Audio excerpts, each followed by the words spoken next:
Hello, everybody. Welcome to TAPED Crusaders, the podcast that reviews every single superhero adaptation in history. I'm your co-host, Michael, and as always, I'm joined by Joshua Mervell, and today we are taking a look at Superman 2. Yes, the Dick Donner cut and the Dick Lester cut, both of them, okay? 2 for 1 today. We are once again joined by Champ Ian. Thanks for joining us, Champion. Thank you very much for having this guy that doesn't know anything about superheroes on your superhero podcast. That's right. Never read a superhero comic, never read a comic book, never done anything. Not a goddamn thing. Okay, No.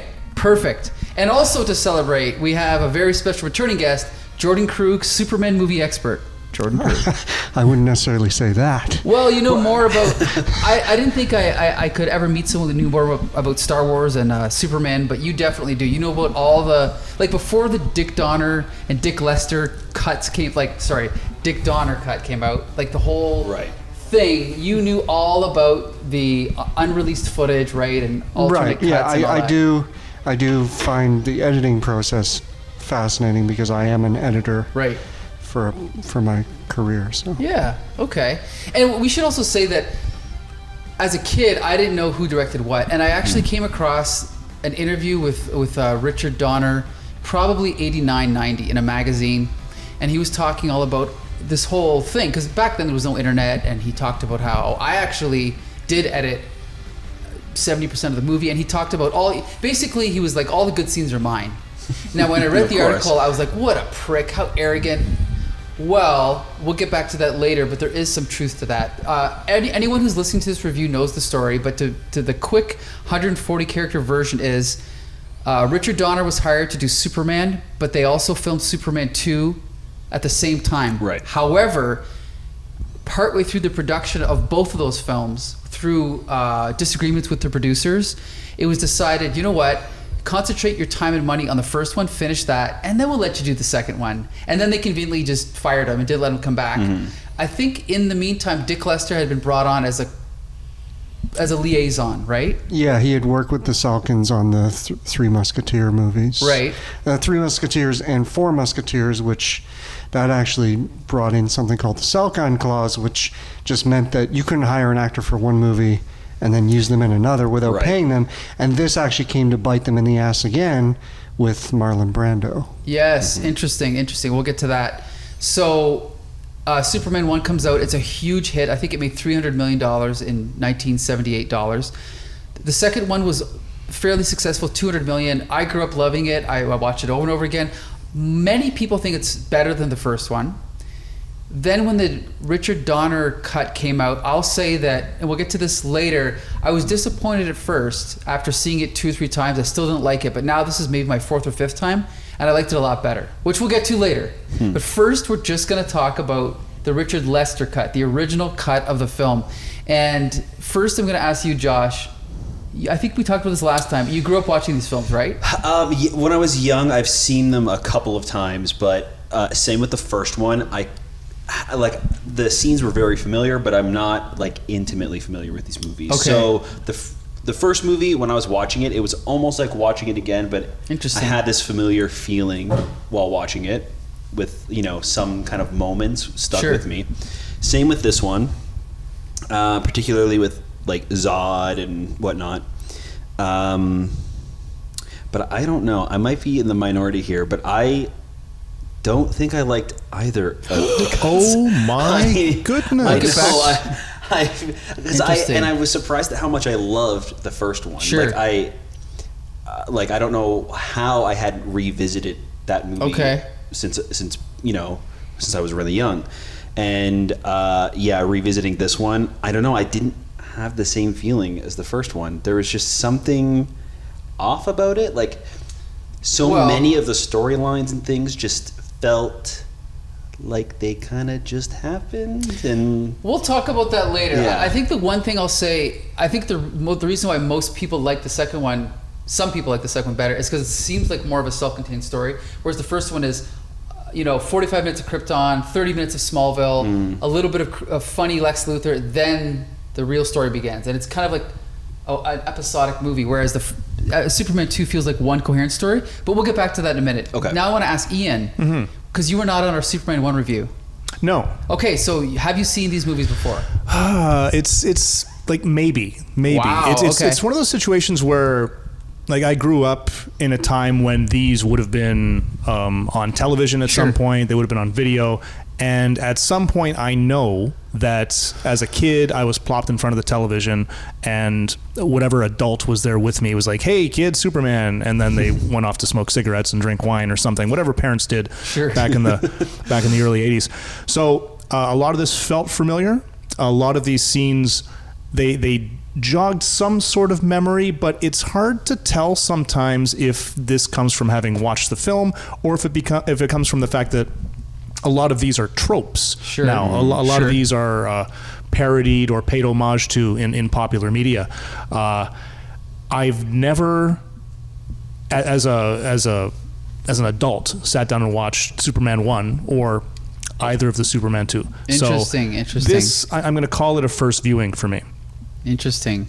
For both versions, yeah. Wow. Okay, so we'll get to more of your opinions later. But first, Jordan, I mean, I grew up thinking this movie was on par with Indiana Jones and Star Wars and all those films. I don't feel quite the same way now, but what's your opinion of the Richard Lester cut of Superman 2? As a child, this was my favorite Superman movie. Mm-hmm. I much preferred it over the first one as a kid. But as an adult, I think it's far inferior to the first one, only in that the tone is all over the place. And that's because you have two directors. You have two different perspectives. One's a comedic director, and one's a director that understands comedy, but is more about the scale and the scope and you know, the seriousness of it. So, like, I wouldn't say Richard Donner doesn't do any comedy. There's certainly comedy in the first movie, but he couches that comedy within the context of the story, whereas Richard Lester will just do a joke to do a joke. Yes. And just we should point out, Richard Lester is not just some schlep. Like, he is already famous for doing Hard Day's Night and Help, the two first Beatles movies. He did a film called The Running, Jumping, Standing Man. Yeah, but here's the thing. But let me just say... No. A Hard Day's Night is a great movie. Sure. Help is not a good movie. It's not a great movie. So basically, he made one good movie early in his career, and then a bunch of mediocre ones. Like, taking over a Superman movie, you still need to know what the hell you're doing. Sure. I'm just going to point out that if Superman 2 was never released, and I'm not saying he's a great director, I'm saying he'd already have a place in history because, and this is why, somebody once said that Richard Lester had more to do with MTV, the style of MTV, than any other director. Not just because of Hard Day's Night, but because of other things. So I'm just saying, even if he died in 1965, he'd still have that footnote. I'm not saying he's a terrible, but I would say Richard Donner, if you look at the body of Richard Donner's work, you're like, okay, that guy's a great director. Yes. I think you see that even today, because you can clearly tell that it was his movie in the first one, but in the second movie, it's neither of the director's movie, it's the producers, right? Yeah. Like, it's the producers commercializing this thing that was extremely successful. It's not going how they want to, so they're going to out the first director and hire somebody who is competent enough to direct, but will take orders from the producers and follow along. And that happens a lot even today. When, of course, you know, it's a large franchise. They have a certain quota. They need certain things to be in the movie so it can be a financial success so they can keep making more. So they just kind of hire somebody that will follow the rules and is a competent director. Well, I mean, I just saw this video basically saying Jaws 2 was the first movie of that type where the studio kind of just came in and said, we're going to do our own thing. And this was right on the heels of that. So maybe this was at the beginning of that stage, right? But I want to ask you, Ian, because you kind of came in blind to this film. Because it's hard for me to separate the nostalgia from the objective, like, quality of the movie. Coming in blind, what do you think about this film? The Lester cut? Are we still talking about that? Yes, we're still talking about just the Lester cut, theatrical. Well, just to sort of preface what I'm going to say next, I had the general vibe that things that I've been told, the people that I've talked to, had basically been of the opinion that the Donner cut was the better of the two. Markedly so. So I went into this sort of assuming that the Lester cut, which I watched first, was going to be some sort of just farcical piece of nonsense. Sure. And at times it was. But for the most part, I enjoyed the film. It seemed reasonably cohesive. The storyline made reasonable amounts of sense. What I found out later were some of Lester's additions, some of the comedic, over-the-top buffoonery was distracting, pulled me out of the movie, and I didn't enjoy those parts of it. But for the most part, I thought it was a solid film. But we should mention that, you know, half of the movie you saw is still Donner's material, right? Of course. You know, your earlier point, Mike, about that interview with Richard Donner where he's saying all the best scenes are mine. For the most part, he's right. You know, I mean, he never got a chance to do some of the other material. I will say, and we'll talk more about it when we get to the Donner cut, but clearly Richard Donner's parts are the good parts. But as far as who did what, we'll talk more about it later. But as far as I know, the ending of the theatrical cut, when Clark Kent comes in and Lois Lane is all teary-eyed and hasn't slept all night, and he gives her the super kiss. Now, I don't like the super kiss, but everything leading up to that was Richard Lester. It had to be. And that scene was really good, I thought. It was excellent, well written, well acted. It was perfect. And so I think that's why the movie... like, he's not a hack. Right. He's just not He's just not as good as Richard Donner. True. So, and he probably, like, as Josh was saying, that this is the producer's film, he was probably pressured into, you know, make it more funny for the kids. Sure. I mean, he's also a comedy director. I'm just saying that I want to give him credit for that scene because, and I think watching this movie, which is a hodgepodge of styles and tones, even with all of that, I think the through line is strong enough that I think that's why the general audiences came away from it going, that was a good story. Now, as far as the hodgepodgeness, that's what it's kind of like Return of the Jedi. Every time I watch Return of the Jedi, it gets weaker and weaker, and every time I watch Superman 2, it gets more and more. What's the word I'm looking for? Like, what's the opposite of cohesive? Disjointed. Yeah. Like, I cannot believe that in the middle of this movie where let's be clear. Who cares that this was 1978? Even since then, have we seen a movie where we've seen such a frightening, realistic portrayal of what it would be like to have three gods on Earth that are evil and that just walk into a town and just start killing people? Now, it's frightening, but right next to that tone, they're walking into a bar, and she does the arm wrestle, which is not a bad idea. Yeah, it's but the fine. fact that General Zod rolls his eyes, it kind of undermines it. Well, the even before that scene, you've got the two bumbling cops arguing over where they're going to go for dinner and garbage. You know, the typical Southern stereotype. Yep. You know, I'm not saying that Richard Donner wouldn't have done something comedic there, maybe, but he understood. Like, let's get to the story. Let's not have these comedy sidebars. And there's nothing wrong with starting small. Like, start a small town and work your way up to Metropolis. That's a good idea. But just the way they did it. And again, the idea of the army coming in is a good idea, but it's undermined by all these little gags that kind of ruin it. But there's some good moments in there. There's some interesting outtakes or deleted bits from those scenes. Sure. That... they ended up in the TV cut, and some of them ended up in the Richard Donner cut that were shot by Lester. Really? But like the little boy, I believe the little boy's father escapes on a horse, and you know Zod basically kills him. And in the original theatrical cut, that's not there. Sure. But in the Donner cut, they found that footage. They put it back in. So I think Richard Lester did shoot maybe some more serious material that just ended up not making it in.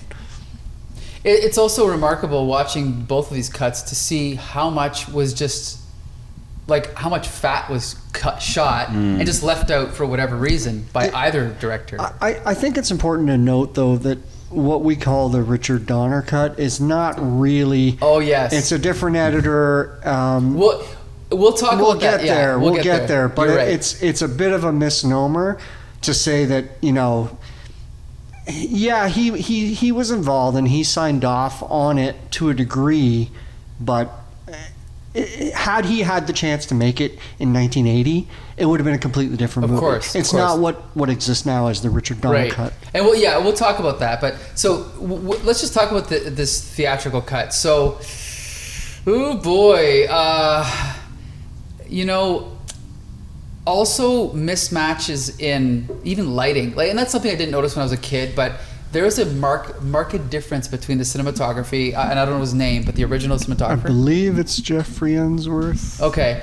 When they get to the Dick Lester cut, different crew, the lighting is flatter. Apparently he's shooting it more like a TV show, like multiple cameras and... Well, all you have to do is look at that scene in the city, in Metropolis, when Superman is fighting the 3 supervillains. And it looks so cheap and so backlot. It's bad. It's bad. It's so, like, rear projection. And it's just, every corner they could have cut, they cut. Mm-hmm. You've got cheesy things like the big Marlboro... the signage and product Coca-Cola sign and the truck. There's so many sort of minor sins that add up that just leave a bad taste in your mouth. That fight should have been the greatest cinematic superhero fight in history, right?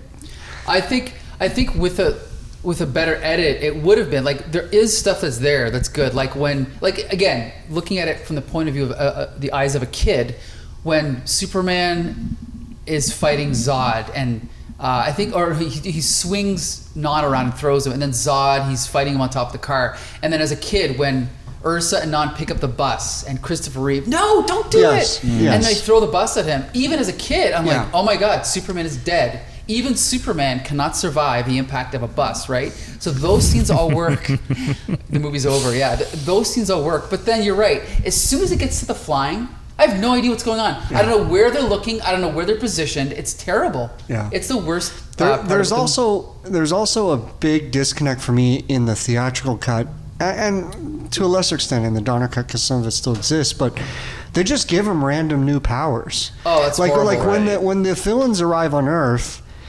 Ursa says, "We have powers beyond reason here." And that's exactly what happens, like beyond reason, meaning that we've completely ignored everything we told you in the first movie. Right. And now people can point their finger and lift things. Ridiculous. And Superman can throw his crest off his chest and it'll wrap people in cellophane. There's so many weird things that you're like, I don't understand. If he had that power, why wouldn't he have used the, got the cat out of the tree in the first movie with his finger? He didn't have to fly up, you know.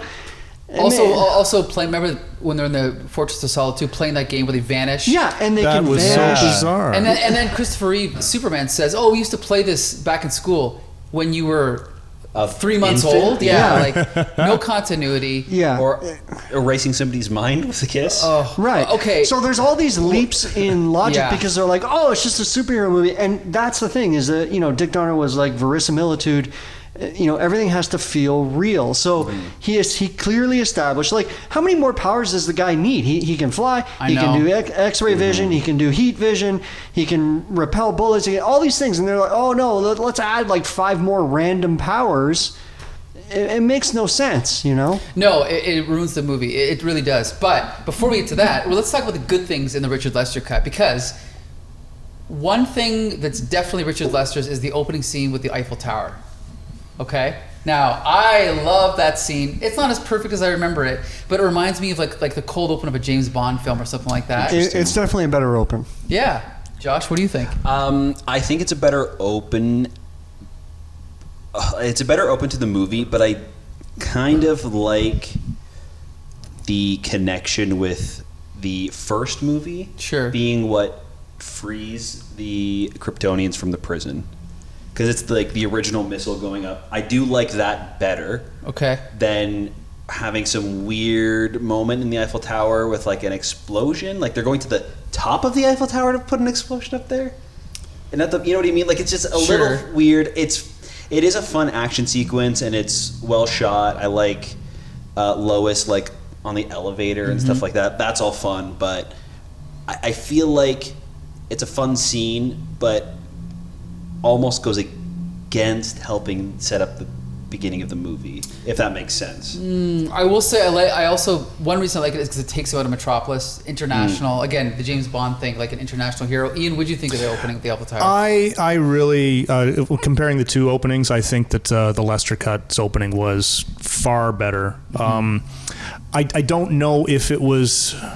Like, is it necessary? No. Like, the Donner cut using the missile from the first film to free the Kryptonians, that's fine.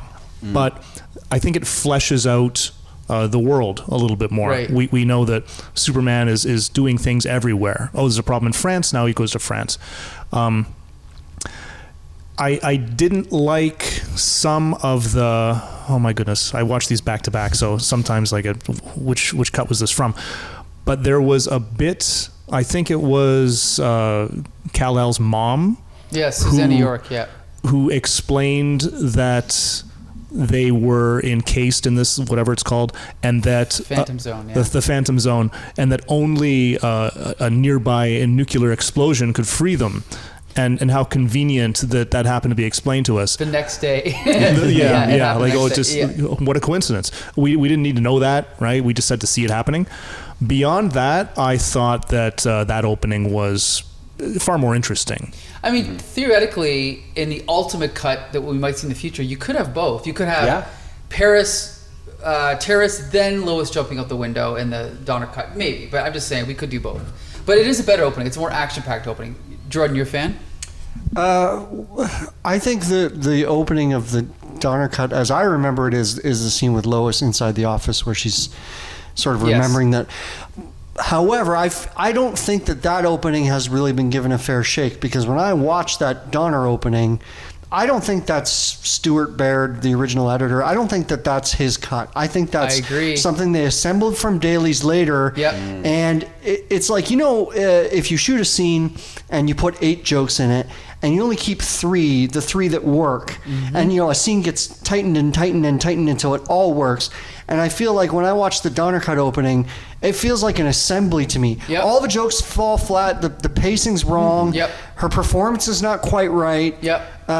So I'm like, it's hard to judge that scene because I don't feel like that was actually put together like it would have been. You know what? Right. And I won't say who, but a friend of mine once said, from watching the Donner cut, I can see why Richard Donner was fired. Well, you haven't seen the Donner cut because it doesn't exist, right? Let's Correct. be clear. Yeah. And I thought of that today when I was rewatching it. Remember the part in the Donner cut where Lois Lane is like, remember she draws the marker over the newspaper, and then like right after that they're in Perry White's office and she's like, hey, isn't that super? And she keeps elbowing him. I'm watching this as an editor. I'm going, cut. Yeah, cut. Exactly. Cut. It feels way too long. And eventually they cut to Perry White, but it's just like you said, it's an assembly cut. It's just, let's just put all the footage in there. Yeah. And They needed to make this cut, and they didn't have enough to make it. So they had to use the scraps. Like, I can understand. You're like, we get to put together Donner's footage, and you're like, look, it's vintage Christopher Reeve and it's vintage Margaret Kidder, and you're going to use every line and every bit of footage. Right. But that's not what makes the scene. That's not what would make a Donner scene great. He I feel like he would trim it down.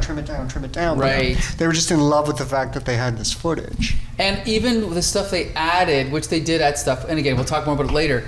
But okay, Lois Lane's falling, and he's using his heat vision. Okay, we'll forgive that. In front of 78 witnesses, he's using his heat vision. Fine. But if you remember, he runs back up at super speed. And they cut to an insert with a body double of Clark Kent going, Lois, what happened? Okay, first of all, bad overdub. But if you're smart, you put the camera on the ground floor and you point it up 30 stories and you have an actor this big saying, Lois, what happened? Yeah. But instead, you put the camera 5 feet away from the actor and it looked like shit. Yeah. Eh? Yeah, it was awful. Garbage. Well, all the effects in the Donner cut are laughably bad. Like, I can tell...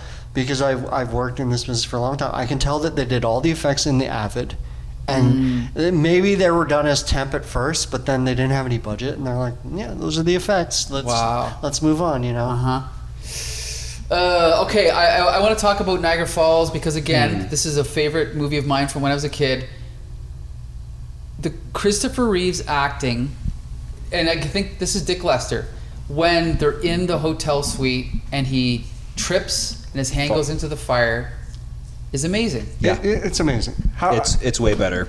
It's great. But it's complete. That whole section is completely ruined by a kid falling into Niagara Falls for 38 seconds. I know. As if he dropped from space. I know. You're right. Yeah. It's a great scene, but that ruins it. You're right. I think that the Eiffel Tower scene actually helps with the Niagara Falls stuff as well, because you can kind of see how Lois is putting the two and two together. Sure. That for some reason, Superman keeps showing up wherever Clark is. It's way more. Paris. Well, no, Clark was not in Paris. Lois was. Oh, true. Right. But it is funny that he goes to where she is. That's funny. Her thought process in the Niagara Falls is way more logical and sort of like metered out properly than the Donner opening where she sees a picture and draws a hat on him and she's like, oh my God.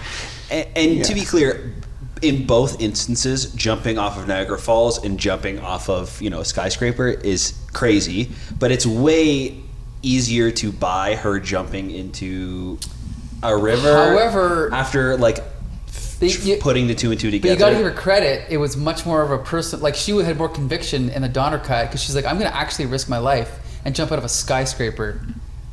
If she was wrong, she'd be dead. Well, you call it conviction. I call it insanity. Insanity. Well, and it doesn't.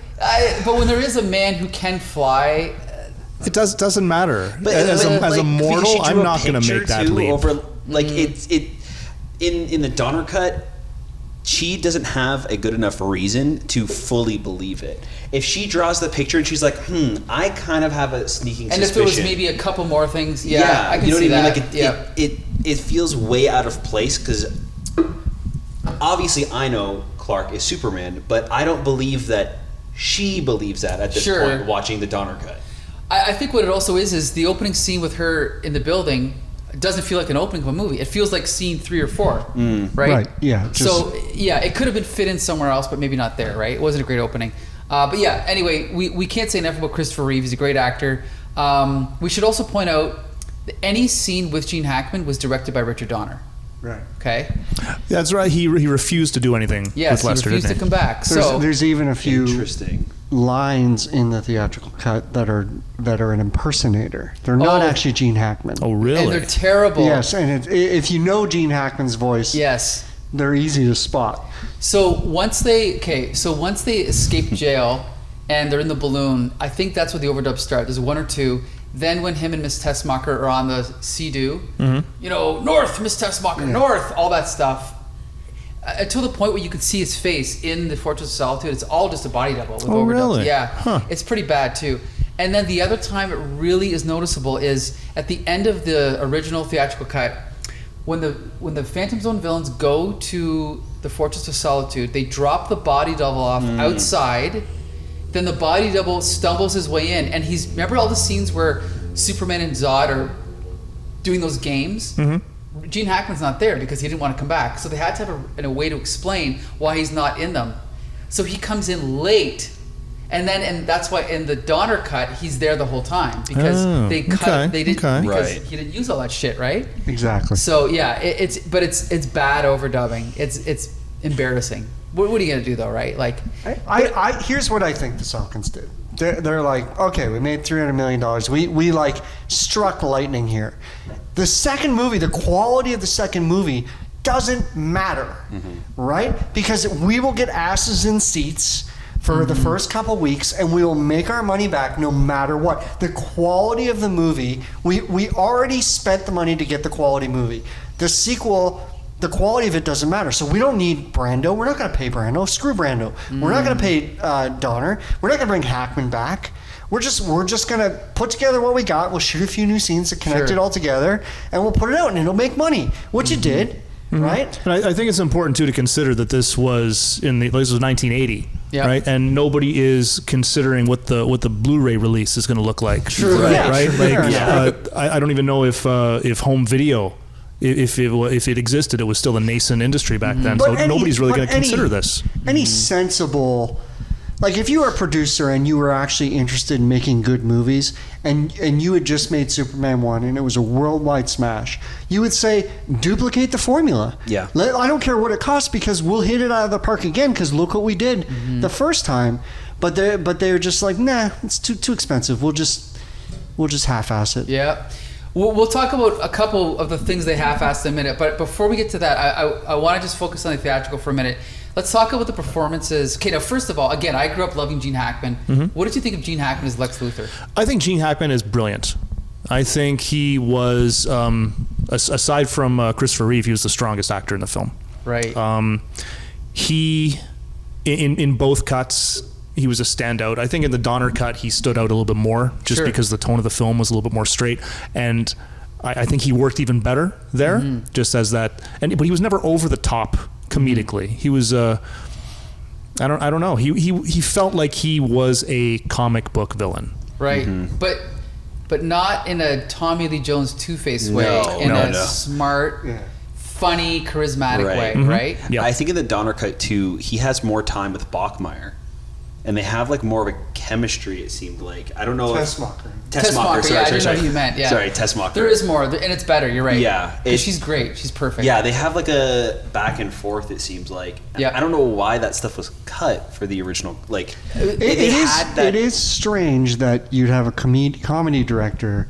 And they don't necessarily work for me, but I'm like, all that stuff with Hackman and her arguing about where the toilet is in the Fortress of Solitude. That scene, like, it's terrible, but I'm like, that's Donner material. Why wouldn't Lester use that? Especially since he's not coming back. Like, you'd think that they'd want to have as much Lex in the movie. The bottom of the barrel. Right? Yeah. I mean, the comedy stuff with him and Otis in the prison all works. You know, Otis... the guy's a bedwetter, and that's the only line they cut in the Lester cut.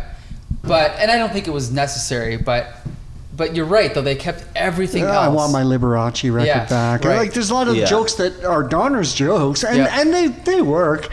But that's the difference. Is like Donner would sort of throw those in, and Lester would make that's what the scene's about. You're right. You know? Good point.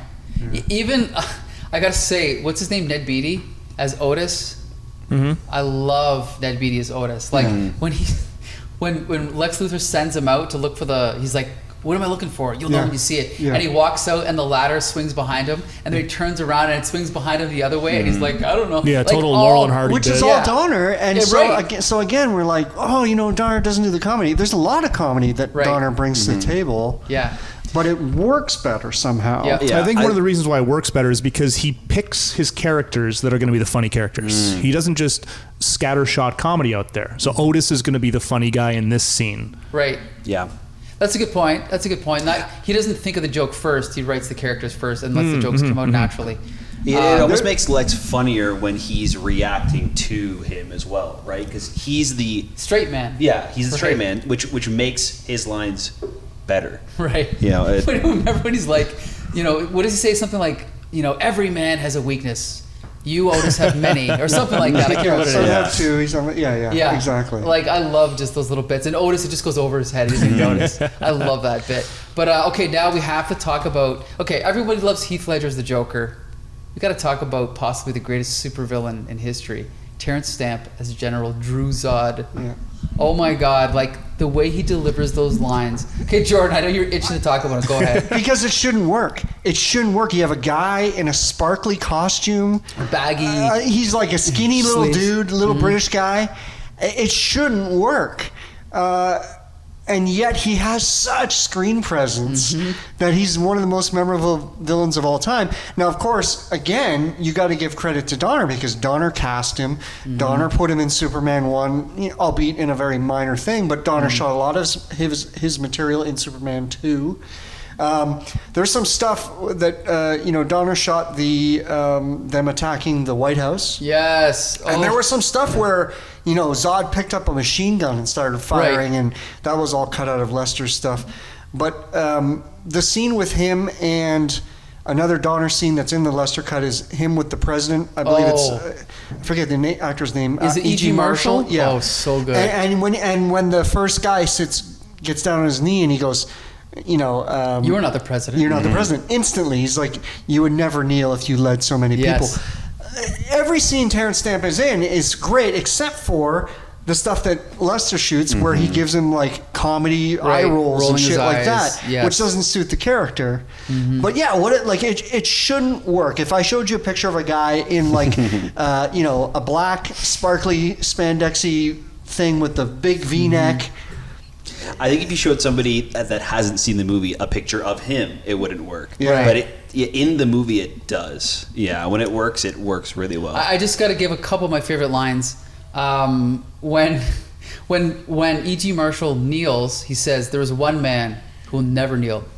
Who is this imbecile? Yeah. Where is he?" No one on earth could deliver that line as well. I love it. And then there's obviously a bunch, but when they're in the with the Daily Planet office, and Gene Hackman is getting all smart ass, and he's like, "What am I gonna do with you guys? What am I gonna do?" And he's like, "Why do you say this to me when you know I will kill you for it?" It's brilliant, right? Like nobody could deliver that. But what did you think of Terrence Stamp's Zod? I think it was fantastic, and it's one of those situations where Jordan, you're right. Like on paper, it doesn't work at all, and that's one of the things going into this movie. I knew who General Zod was. I knew what he looked like. I thought this was going to be just some comedic nonsense, but he has amazing screen presence. Right. And even when he is sort of saying things that are kind of silly, like when he lands, when the three of them, when they land in that backwater, and this is the planet Houston. Yes, Houston. Yes, or Houston, or whatever. It works. You're totally right. It works perfectly. Such a strange planet. And as he's learning about things, he's playing it completely straight. Yep. And there's a menacing malevolence about him, even though he looks silly. Yeah. And that's a point. you can't overlook the fact that he is a threat. Even the fact that he lands in the water is like, they could have easily played that up for laughs, but he's just so unbothered by it. Like there's zero reaction to him landing like waist deep in water. That's a good point. He's just like, this is the planet. Are you kidding me? But then they do a great bit with it then when he raises himself up out of the water and then he walks across the water, calling into some sort of God walking on water. And then even his line, like, "Oh my God, no, Zod." Yeah, beautiful. great. Zod. Like again, those little touches. Even the touch you mentioned about when the first guy kneels. They didn't have to write that in, but just that little touch is just such smart writing. You're not the president. I love it. And it just shows his intelligence, right? Like he is the leader of these villains because he can he's overpower the you one. and he can outthink you. Yeah. Okay, so do you think it's time to talk about the Donner cut now? Okay. So the Lester cut is released. It's a big hit. Everybody loves it. Years go by. These, rumors are circulating that, there's other footage out there that wasn't used. Again, people like me, I don't know the difference. What's a director? I have no idea. So 2006, I think it was because of they were making Superman Returns, and Bryan Singer wanted to use, he's like, hey, I know that there's more footage of Marlon Brando, so I want to use it for my movie. And I think that kind of got the ball rolling. Is that right? Yeah, that's right. However, I think it was only ever intended for a DVD release, and it had a minuscule budget. Right. And they only brought Donner in at the end after they had already kind of put it all together. And so it's not really the Donner cut. Yeah, the editor says, "Oh, he had a few notes and I addressed them or whatever." But it was literally the guy that put it together, and I don't want to besmirch the guy because without him we wouldn't have this whole thing. But he was like a DVD extras editor or producer. Like he wasn't a film editor like Stuart Baird. He was just a guy that worked in the home video department at Warner Brothers. Right. So he put it. He grabbed all the footage. He put it together. I'm sure he worked many tireless nights. Right.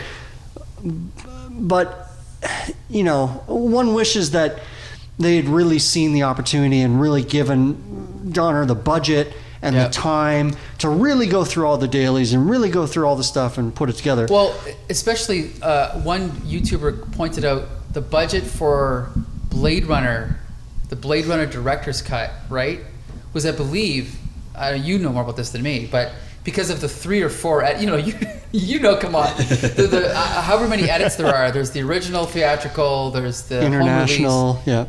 But they really went all out for what is it? What's the final cut. Okay, the final cut, right? Like, I don't know. They brought back actors. They shot inserts. They got Harrison Ford's son to come in. They did face replacements. Yeah. Right, and that's for a box office flop. Yes. And now we're talking about Superman 2, which was a massive hit, which, there was a sequel coming out, technically Superman Returns. I mean, in their defense, sure, it's a slippery slope because there are many scenes that were scripted that were never shot. Sure. Donner never even had a chance to shoot them. Mm-hmm. So they were already starting with, we're going to have to use a whole bunch of the Lester cut to sort of fill in the gaps. Sure. And then there's scenes that, Donner would have hit out of the park that never shot. Mm-hmm. Right. So it's funny though, like the best scenes in the Donner cut are basically the same ones that are in the Lester cut, but maybe like better, with a couple jokes trimmed out and things like that. Sure. There's a section of the theatrical cut of Superman 2 where it's so good. It goes from the supervillains arriving at the White House, the confrontation with the president. Mm-hmm. There's a little bit of Lester stuff with Superman and Lois, but then Superman goes to the bar. Oh my God. And that's like everybody's favorite scene. That's a Donner scene. He walks past Donner on the way into the bar. I was wondering about that. I thought it was Donner. Okay. So, there's a whole like 20-minute section there where it's all Donner stuff, about 90% of it. And you're like, this movie is cooking. This movie is working really well. And then it starts to go back to Lester stuff, and it doesn't flow as well. Right. There's one thing I don't understand in either cut, and it drives me crazy. And I don't know. Like, I know that the scene of Superman and Lois in the Fortress of Solitude, where Superman decides to give up his powers. Sure. Right. I know that's a Lester scene. I never understood. It's like a girl marrying Wayne Gretzky. Sure. Because she loves that he's Wayne Gretzky, the hockey player. Right. And then he says, well, if we're going to get married, I'm going to stop playing hockey. Yeah. I'm never going to pick up a hockey stick again. That's a good point. So when she says something in the bar where he's like, oh, I don't know where Superman is. I wish he was here. And she says, yeah, so do I. Mm-hmm. It's like, well, why did you give up your powers? It's never explained. But that's what she fell in love with. She fell in love with Superman. I know. Can I just say, what would have fixed that is to say, if he would have said to Jor-El, look, Dad, I want to bang this chick. Okay, cool. But if you're going to do that, you have to lose your powers. That makes sense. Yeah. But not, he's already slept with her. Yeah. And now... But they're never, like, this is their first date. And he's like, oh, I'm in love with her. Yeah. And, I can forgive... She's in love with Superman. She's not in love with Clark Kent. Yeah, I agree. So he gives up Superman for no reason. It's also crazy how fast he decides to give up the powers. Yeah. Like, That's what I'm saying. Yeah. Unbelievable. It's so strange. Yeah. I don't know why. But okay, do you think that my fix would fix it? To say, okay, yeah, you want to be with Lois, but if you do want to be with Lois, you can't be Kryptonian because if you try to have sex with her, and I'm not making a joke. This is literally like something covered in the comic books. A Kryptonian cannot copulate with an Earth woman. I think what would have fixed this is he realizes that this is a temporary love because he is immortal. He chooses on his own to give up his powers, to retire as Superman and live his life as a human with the woman he loves. That's what this story should have been about. Okay. And him having to come out of retirement and give up his love to save Earth. And realizing that he needs to continue to be Superman and give up his happiness, his happiness for humanity. That's a good point. Yep. But the funny thing is, he never even asked Lois. Never like, hey, is this for real? Are we serious? Yeah. Because I gotta go give up my powers here forever. Yeah. I know it's like a great idea, but it's not fully formed. Mm-hmm. Yeah, and I feel don't like think something you was can lost. fully form it. I don't think there's any way that you can sort of rationalize him doing that, right? Like I know what they were getting at. Mm-hmm. I just don't think there's any way for them to get to where they wanted to go. Not in this movie, because you don't buy their relationship. Right. No, I buy their relationship way better when it's Lois and Clark and not Lois and Superman. Mm-hmm. Like their dynamic in the first one, even her dynamic with Superman in the first one was like My Date with Superman. Like, I don't know, there's just so much chemistry there. In this one, there's no moments with them together. What might have fixed it is if there was a hint of actual romance between her and Clark. Exactly. Like if you just had a hint of that, and then he could go, okay, you like me for me, not because I'm Superman. That's a good point. And I think it works better in the first one that she doesn't like Clark, but like Superman, because they aren't together. But in this one, because they're in love with each other, she should love him no matter if he's got powers or not, right? Like, it's just so... Yeah, it's strange. I don't buy any of the romance or the chemistry between them because it just doesn't make sense in the story. Like, it's not set up right. Now, that being said, Ian, what do you think about Marlon Brando coming back? Well, because you haven't seen the first one. No, I haven't seen the first one, but based on what I've seen between the two, all of the scenes in the Fortress of Solitude that were shot with Kal-El's mother, Susanna York, versus the scenes with Marlon Brando in the Donner version, Marlon Brando's presence changed those scenes completely. Sure. I didn't buy any of it. You thought it was worse? No. I thought it was better. Oh, okay. I thought it was better. I didn't buy any of it in the Lester cut. Gotcha. And this is I didn't buy any of it. I didn't buy any of it. Well, because him connecting with his mother makes no sense. If you've seen the first movie, you're like, well, why isn't his dad appearing? His dad always appeared. Right. You know, well, not to mention it gives Zod more motivation for what he's doing, because we see at the beginning of the Donner cut that Superman's father is he's the deciding vote in sentencing these people. Right. So good point. he General Zod, he curses him and his heirs. Good point. It makes more sense that he's.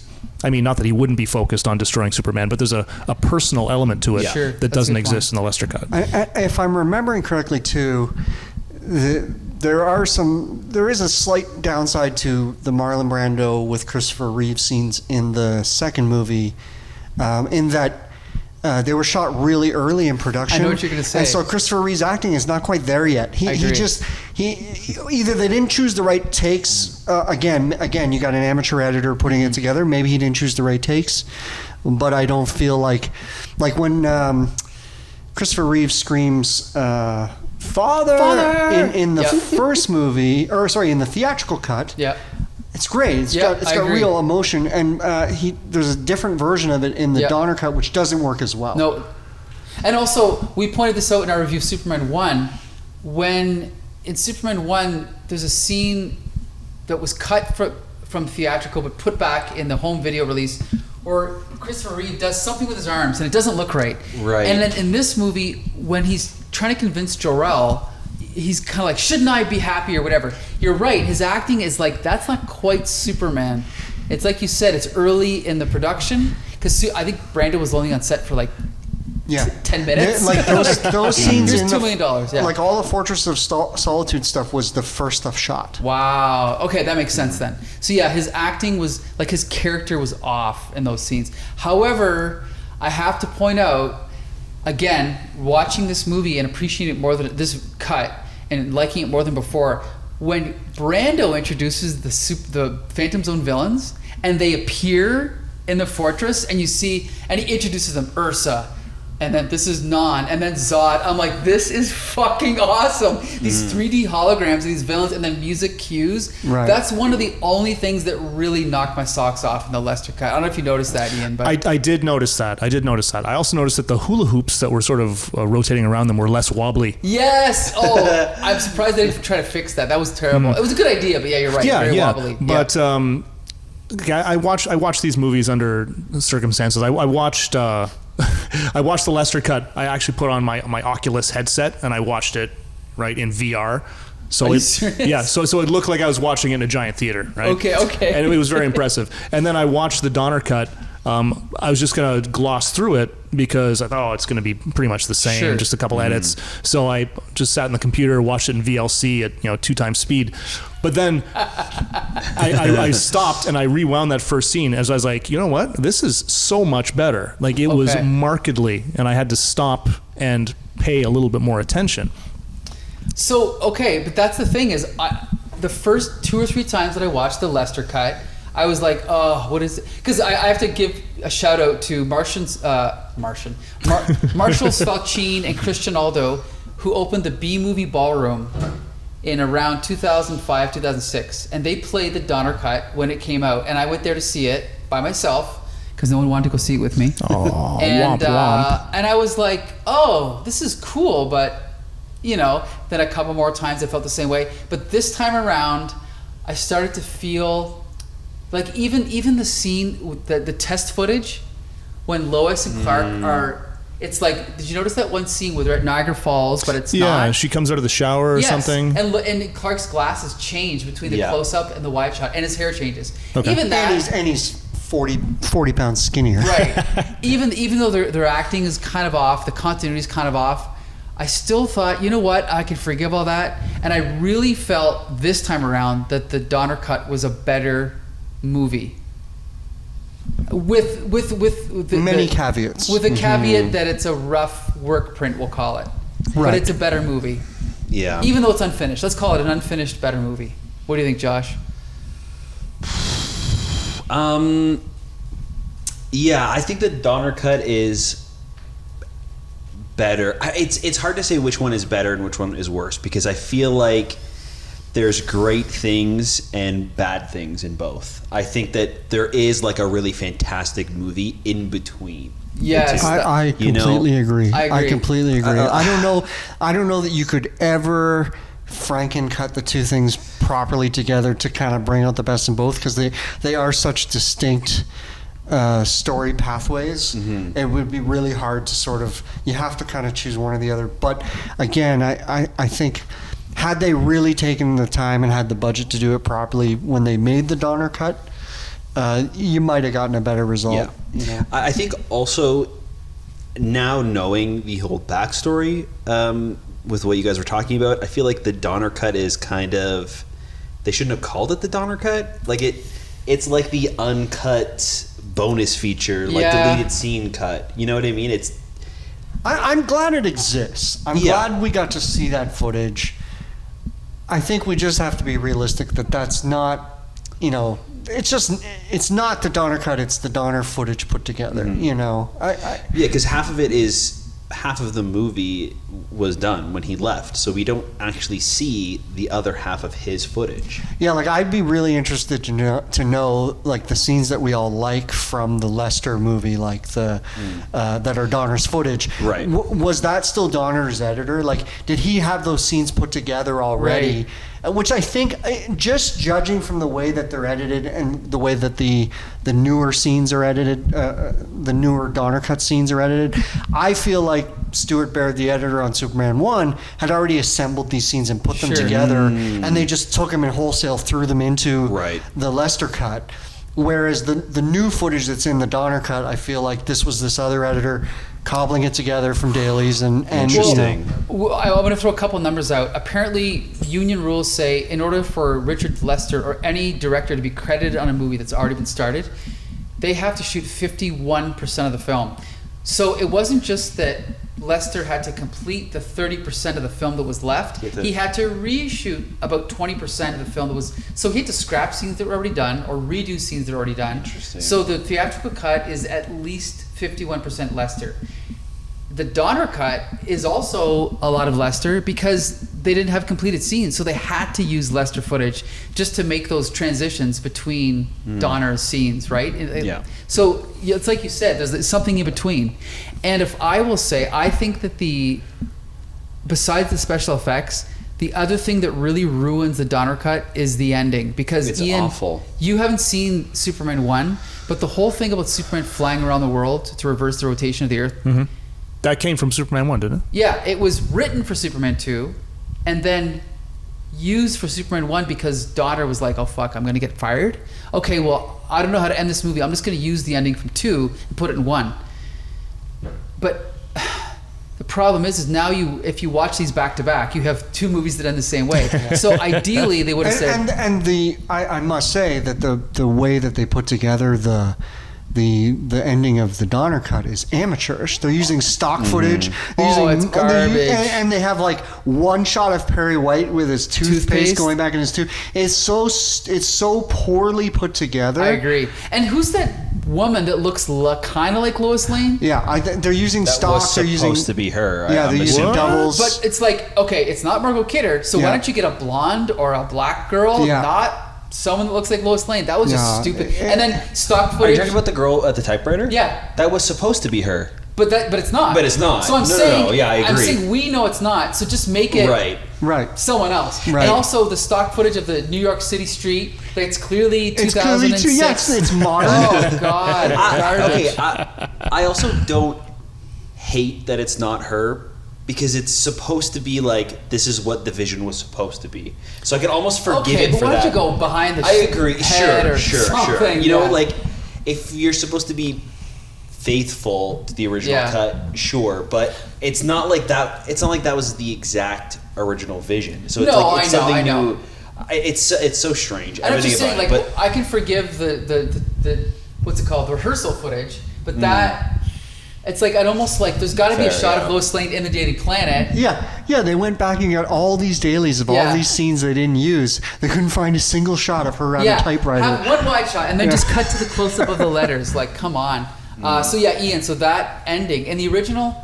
Oh, you saw it. So the Lester ending is the super kiss, which is Yeah. actually a great scene. It's a great scene, even though it doesn't make any sense. Yeah. It doesn't Like, make if any that had been sense, but set you up- feel The like you emotion. can't have the sadness of her, like she's so mopey, right? And then she forgets it, and then everything's good. It's a happy ending. It's the happy ending you want, right? Right. Even though it's ridiculous, it's another superpower that holy That doesn't fuck. exist. Yeah, and it New- tracked with all the other silly superpowers that we Yeah. got at the end of that film. So Yeah. whatever. I- But it was a Even better the- ending like, than the I America. can Yeah. buy that a supervillain can, you know, have a white beam that lifts somebody Yeah. up in the air, but that Superman can pull his fabric Emblem. S, it turns into cellophane, it grows 25 times its size, and wraps somebody up. I'm I like, know. nobody's Wraps them up for a moment. like Yeah. nobody Gets looked up at a that. moment later. Inconvenience, Nobody yes. looked at that in the none of the producers, nobody, the editor, nobody, I director, know. and nobody said, you know what, maybe that's not the way to go. Right. Well, okay. And the other thing I have to say is that this is also the second Superman movie where the whole fucking movie didn't happen.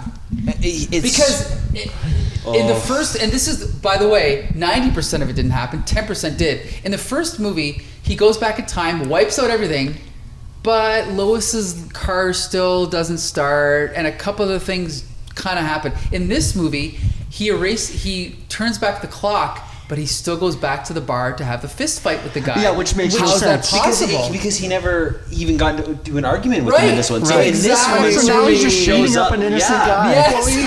It's Arguably, insane. arguably he's point. beating up an innocent guy that deserved it, right? Yeah, 'Cause he's, sure, he's a but- bit of a dick, and like when I saw them go back to that scene, I was like, what are they going to do with this?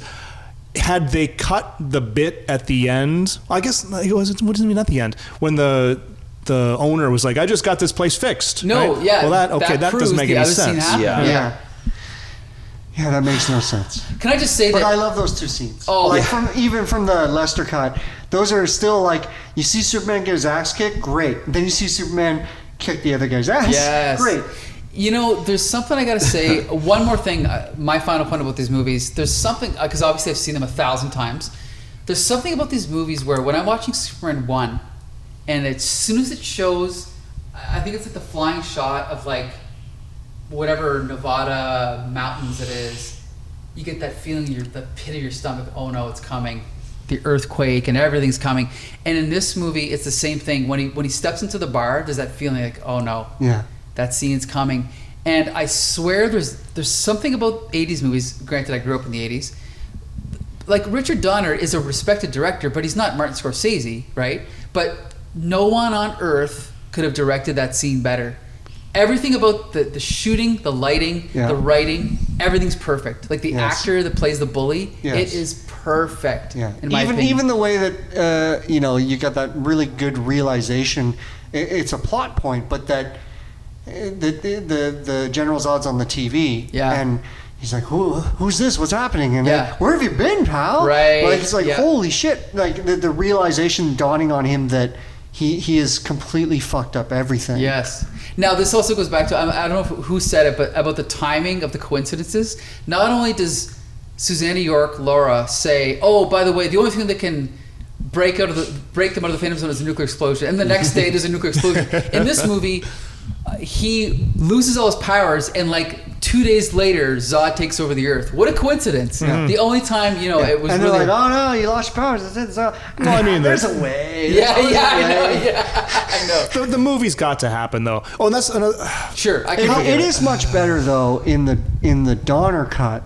That the way he gets his powers back is to sacrifice his connection to his father. Yes. Oh my God. And the fact that his father was like, "I knew this would happen, son. Right? Yes. So I left this back door for you because I know you'd fuck this up. But you're gonna basically put me out of existence." Yes. And he destroys the Fortress of Solitude, which is not in the Lester cut. Right.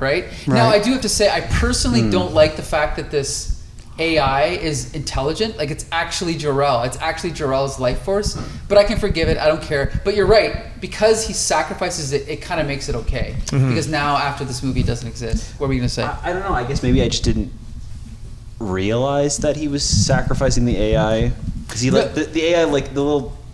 Well, no, it's not AI. Him. It's like Jor-El says, right. I will sacrifice the last bit of my life force to give you back your powers. That's why at the end of the movie, he actually destroys the fortress because there's no reason for it to exist. He has no connection to Krypton now. So it's kind of like a metaphorical, like finally growing up, no connection to your parents kind of thing. I think that's what it is.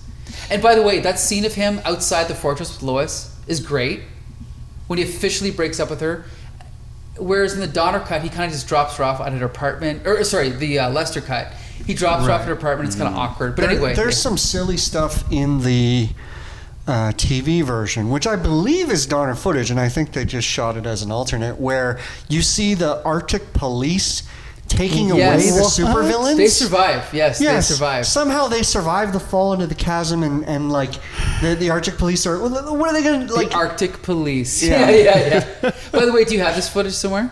Yeah, it's part of like there's deleted scenes. Yeah, there's a TV version. There's a TV version of Superman 2, which is basically an extended version of the Lester cut with more Donner sprinkled in, and one of those scenes is the supervillains being led away in the background as Gene Hackman is trying to pitch Superman to be a boxer or a baseball player. I love it.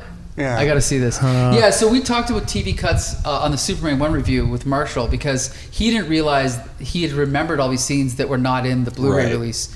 But yes, the TV edits, which I have on VHS somewhere, I haven't watched them in 30 years, but yeah, they would take a 90-minute movie and go, oh, we want to have more room for commercials, so we'll just take all these scenes that were cut out and we'll put them back in. Halloween is another one. Yeah, but the Salkins were shameless about it because they didn't care how it affected the movie or the pacing or whatever. They're like, scraps of footage, toss it in there, toss it in there. So, like, there's an extended cut of Superman 1, which is, it's amazing if you're a fan of the movie to see all this extra footage, but it's also, like, interminable. It's just goes on and on and on, you know. So, I don't know what else to say, guys. Free for all. Ian, I mean, again, I love this movie as a kid. I still love it, but it's clear, like, both versions are a hodgepodge. Even Superman 1, it has a tonal problem. But Superman 2, I still do love it, but I see its problems. What do you think of it overall?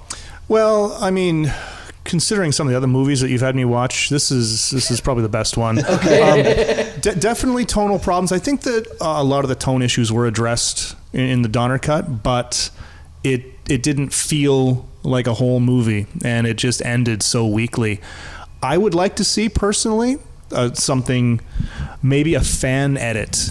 Which there is already one. Right? Like, I'm not surprised at all. They do exist, but again, it's kind of an impossible task. Oh, no, it is impossible. Yeah. It is impossible. But so much of the problems that I had with the Lester version were just like things that a more aggressive editor could have taken care of. Like, get rid of that stupid comedy. I don't want to hear how good the fries at KFC are. I don't want to see this guy trying to maintain a conversation on the telephone while he's being blown down the sidewalk. Hilarious, but doesn't fit in this movie. No, it's not like it's just slapstick nonsense that has no place. So the fact that all that fluff was cut out had a lot to do with me enjoying the Donner cut just a little bit more. Sure. Just a little bit more. But that's not necessarily anything to do with the Donner cut itself, other than the fact that it's addition by subtraction. Get rid of the stuff that we don't need, and maybe cut some of this extra comedy out and replace the Marlon Brando scenes back into the Lester cut, right? And put the deja vu ending back in, and the deja vu. Yeah. Yes, yeah, yes, I agree. The deja vu ending's better. What do you think, Josh? I think that the Donner cut as a whole might be better, but the ending is almost unforgivable. Like I don't know, I just really hate the ending, and it left such a bad taste in my mouth after watching the first one. And I feel like there's also a better cut where you just don't have the kiss. You just have it, so they have to continue working together, and they are in love, but they cannot be together. Okay, how about it's what about a green crystal? Like, anything's better than that kiss. What is that kiss, right? Well, something. The kiss, it was stupid, but it solved the problem. But Josh, you're right. I mean, there's no reason why we can't just leave this movie thinking that she knows what's going to happen next, and she's going to keep the secret, and she's just going to do her best to pretend. And like, even moving forward for a sequel, they could work together now. Like, there's so much you can do moving forward with the two of them knowing the secret. I don't know. It's just so. And then, of course, I remember the third one for some reason. We'll talk about that in 2 weeks. But what were we going to say? They write her out of the movie. Oh, that was a right? Like different reason. Yeah, but that was. Oh, that was. Let's be clear. We have to point out that I believe Margot Kidder didn't come back for 3 because she didn't get along with Dick Lester, right? Or was it loyalty to Dick Donner? No, it was just everything was diminishing returns. Right. I think she could see the writing on the wall in terms of like, what they cut from the second one to just kind of make money, and then the third one they're like, it's half the budget. Sure. It's gonna be all Richard Lester, and I think she just was like, well, I feel like if from her perspective, probably she's like, well, I did some of my best work with Donner, and a lot of that's still gonna be in the movie, so I want to balance my performance with the new scenes to make sure that I give a good portrayal. But now that the third one's a completely fresh movie, she's probably and she sees the writings on the wall with what they're looking for. She's probably just like, I don't need to be part of this. Well, and also Gene Hackman, loyalty to Donner, did not come back for the reshoots with Lester, and didn't appear in Superman 3. No. But he did appear in 4, which we'll talk about in a future episode. By 4, I think his career was in a bit of a free fall, so he took it for the money. We'll talk about that later. But the one thing I want to ask you, Jordan, before we wrap up, what was the original ending of Superman 1 before they... Yeah, it makes... I don't know, because it makes no sense based on the way it's shot now. Right. Like, you can't tack on another ending. And it has to be the reverse. Don't spoil it, because he hasn't seen it, but don't spoil it. But there's a pretty big event that happens in Superman 1 that is reversed by time travel. I mean, I assume that would happen in 2. No, right? No, it was... they would have had to rewrite the last... What's that? The original plan was probably to have that event happen in 2 and not in 1. No, it definitely happened in 1. It's just that they didn't feel there was as much of a climax, so they ported in the time travel thing, which then reversed the events of 1. Trust me, I don't know how... They would have had to rewrite the last, 30 pages of the script. Yeah. So I don't know what...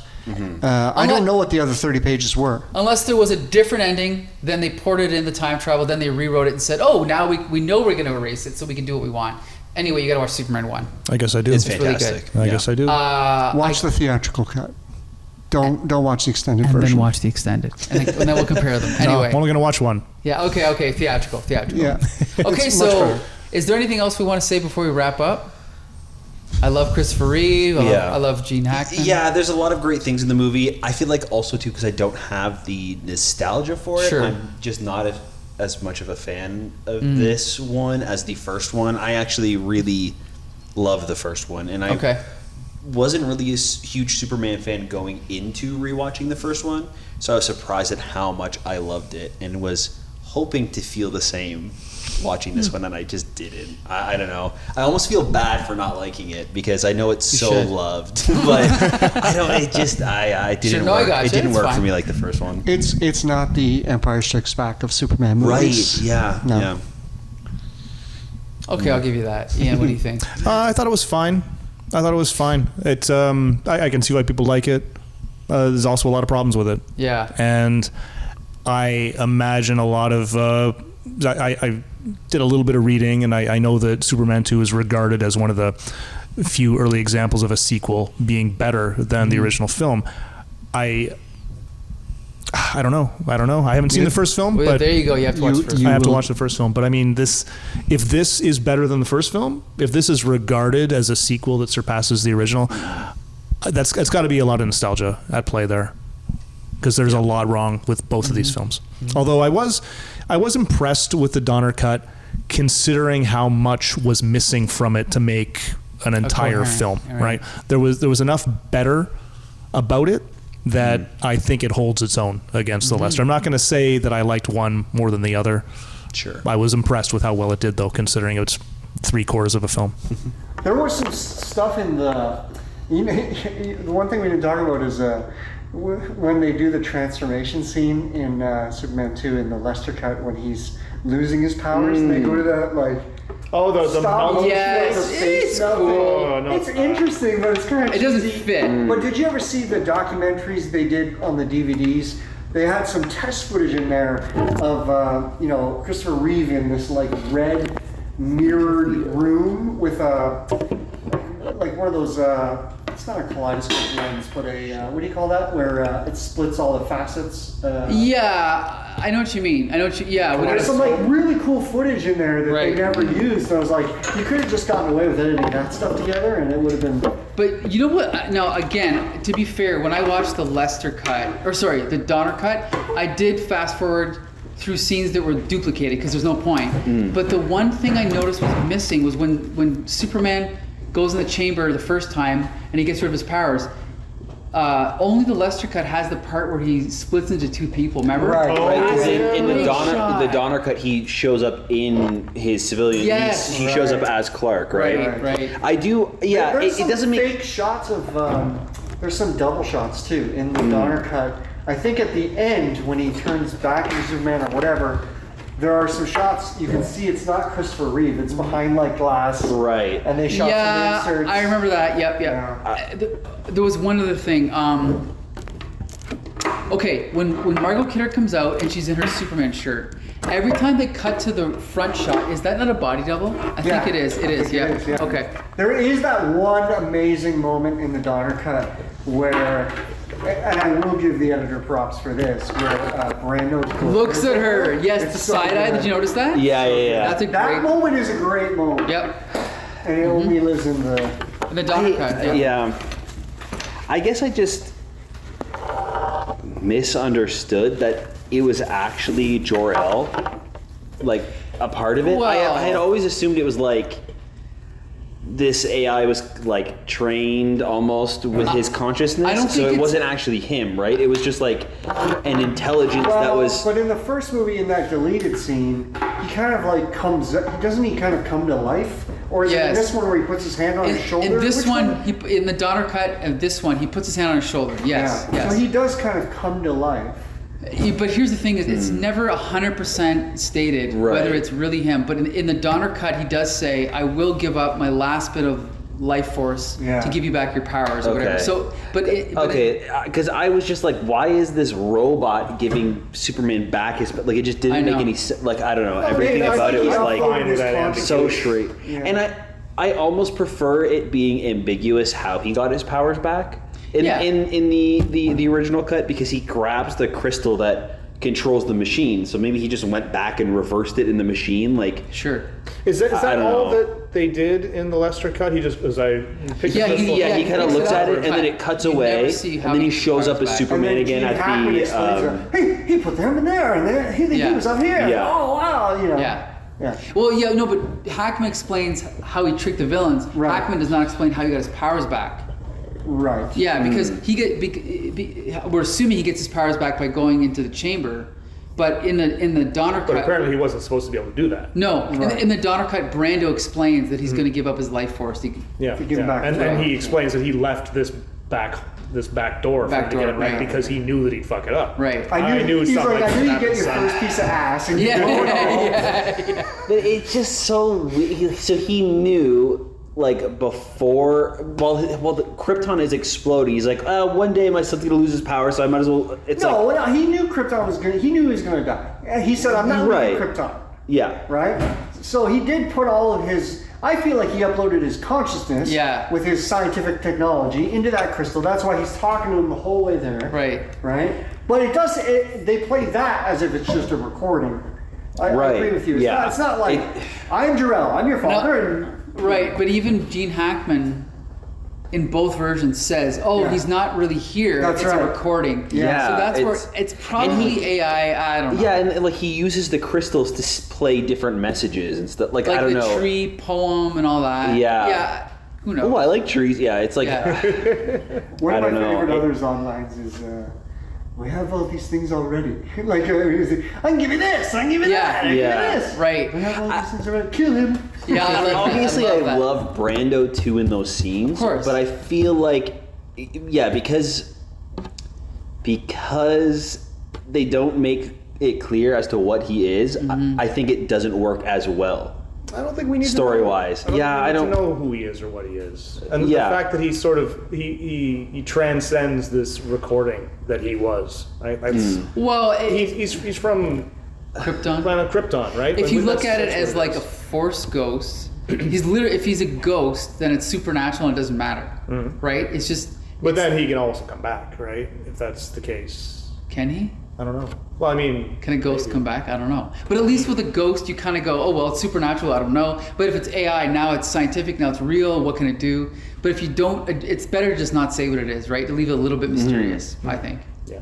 I have no problem with... Yeah, I know what you mean, But it's almost like by explaining too much, they raise too many questions, so it's better to leave it ambiguous, right? Yeah. Just leave it ambiguous. Yeah. And in terms of problems with those scenes, that's the least of my... Yeah.